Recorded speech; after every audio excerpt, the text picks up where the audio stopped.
I've been thinking a lot lately on how many men seem disconnected right now. And I don't even know that every man would call it loneliness. Some would call it being tired. Some would call it being stressed or calling it stress. Some people would say that they're just busy. Some would say I'm fine. Some would not really know what to call it at all. But I feel like underneath it, all of that, I think there are a lot of men who feel alone.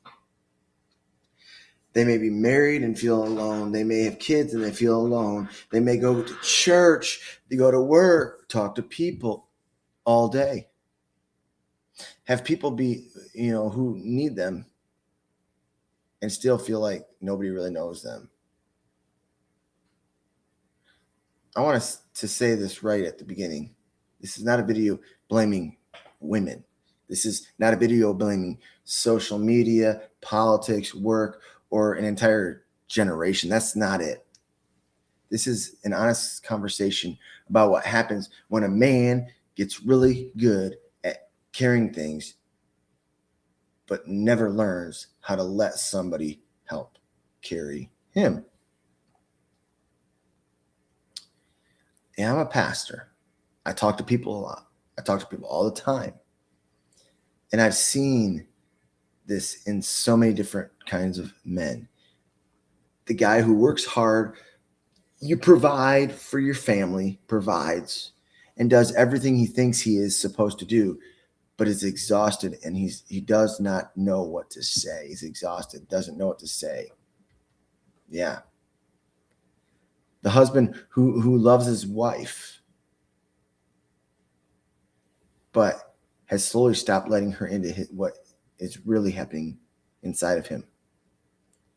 Or the younger guy who has thousands of people he can follow online, but not one person he feels comfortable calling when life gets hard and gets heavy.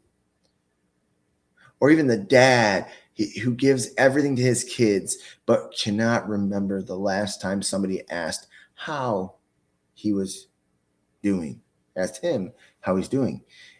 And he answered, honestly.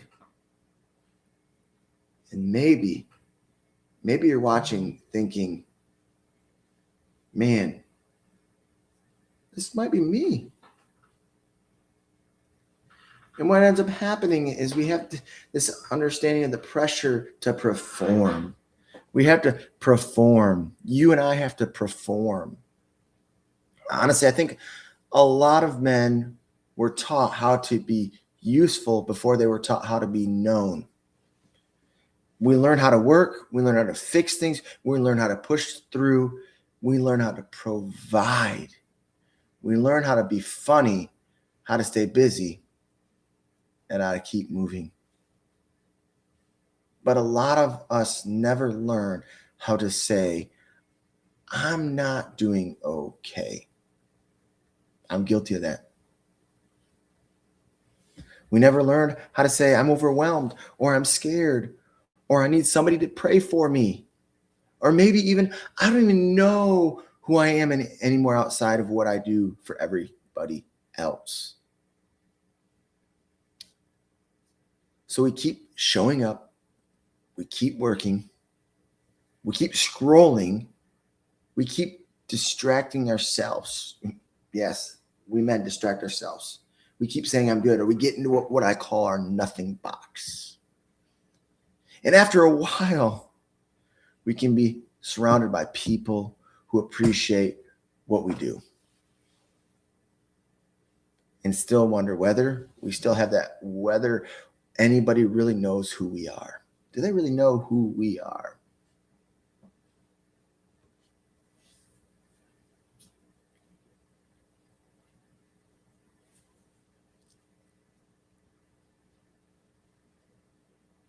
See, that kind of loneliness is hard to explain because it's not always about having no people around you, having nobody around you.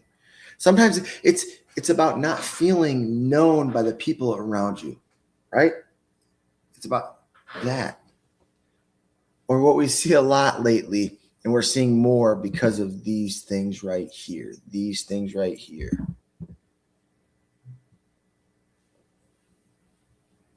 And now I'm not going to stand here and tell you and sit here and your phones are the enemy. As you saw, I have a phone. Yeah, I do use social media. I don't use Facebook as much. I don't use YouTube, Twitter, and all that really that much. I'm getting into more of actually the YouTube, I should say, side of it. So I make videos online. They're good things about technology, though, is what I'm saying. But I do think our phones can give us the feeling of connection without requiring us to actually be known. That's great. I can share videos. We can come across the screen wherever you're at. But what you can do and what you can scroll for 2 hours, you can laugh at videos. You can do so, right? You can watch other people's lives. You can listen to podcasts. You can play games. You message people. You can be surrounded by noise, but still not tell anybody what's going on in your heart. And sometimes the phone is not really the problem. Sometimes it's just the place where we go when we do not know what to do with what we are feeling. It's our outlet. It's our connection. That's where we're finding that connection. We're not always addicted to the screen itself. Sometimes we avoid silence. We don't like the silence. Sometimes we are avoiding the thought we do not want to have. Sometimes we're avoiding the hard conversations. It's the hard conversations we know we need to have.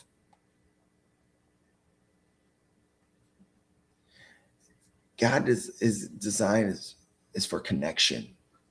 I mean, one of the first things God says in the Bible is, "It is not good that a man should be alone."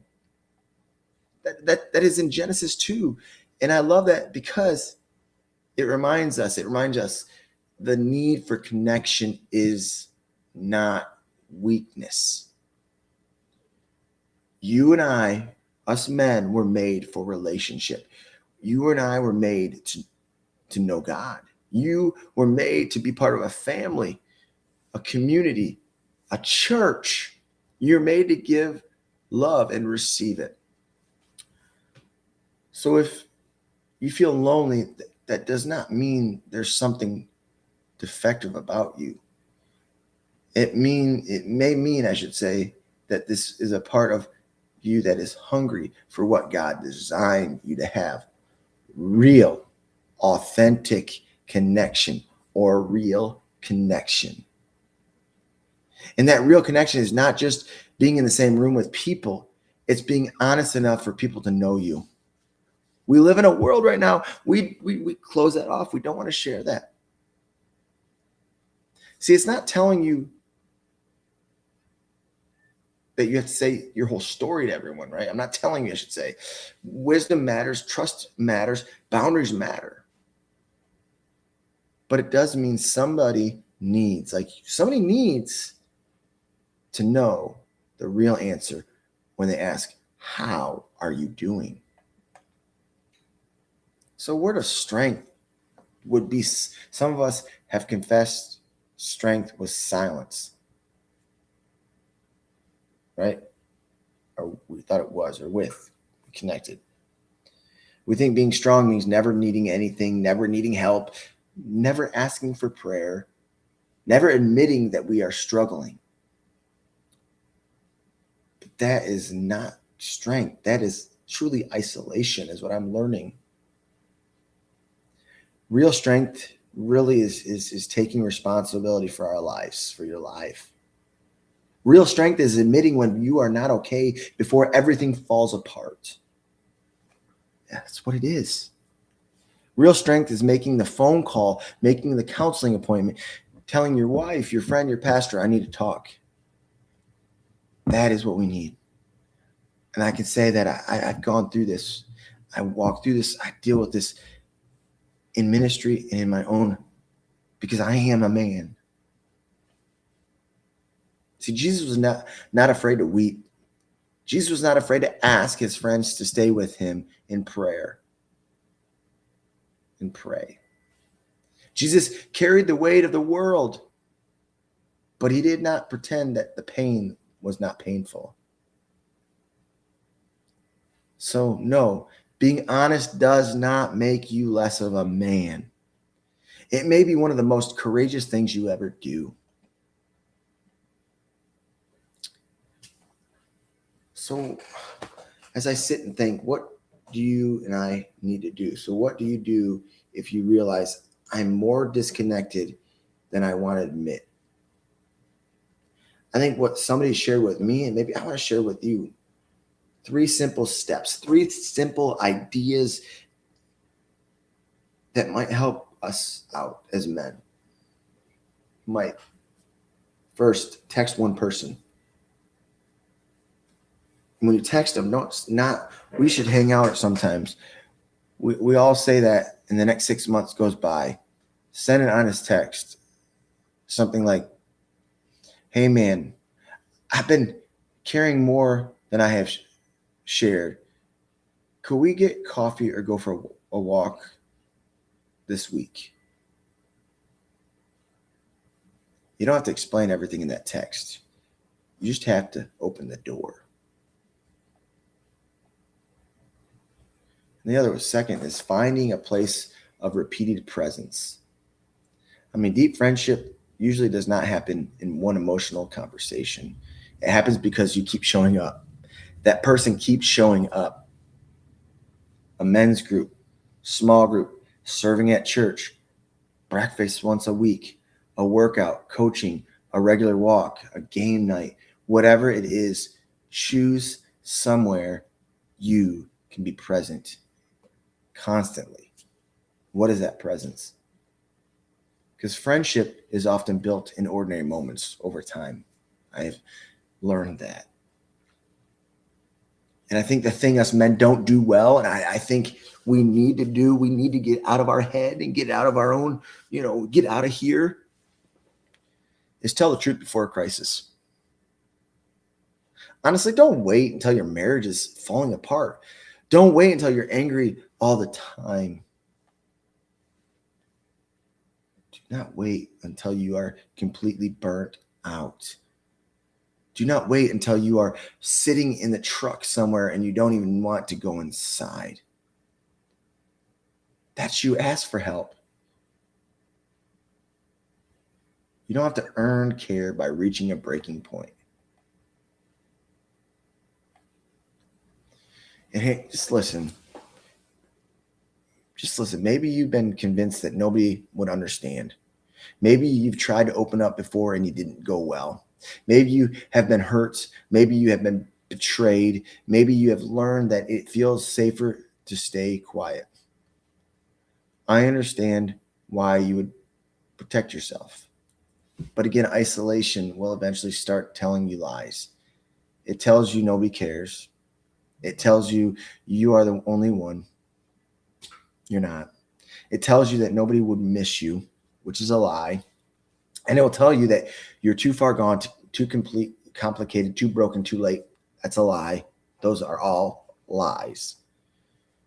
You do not have to share your whole story in the comments, but maybe somebody else needs to see that they are not the only one feeling this way. And if you have a friend who has been quieter than normal, more distant than normal, more tired than normal, don't just send them this video. Send them a message. Ask them how they're doing and give them room to answer honestly. Let me pray for you. God, I pray for every man watching this who feels tired, isolated, forgotten, or unseen. Give him courage to tell the truth.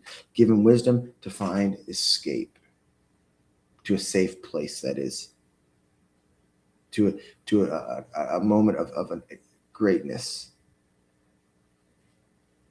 Give him the wisdom to find the safe people. Give him the strength to reach out instead of pulling away. Remind him that he is not alone. You see him and you have not abandoned him.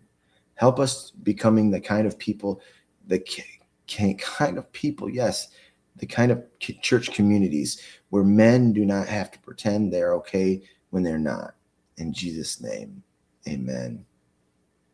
Hey, you're not weak because you need people. You're human, and you do not have to do this alone.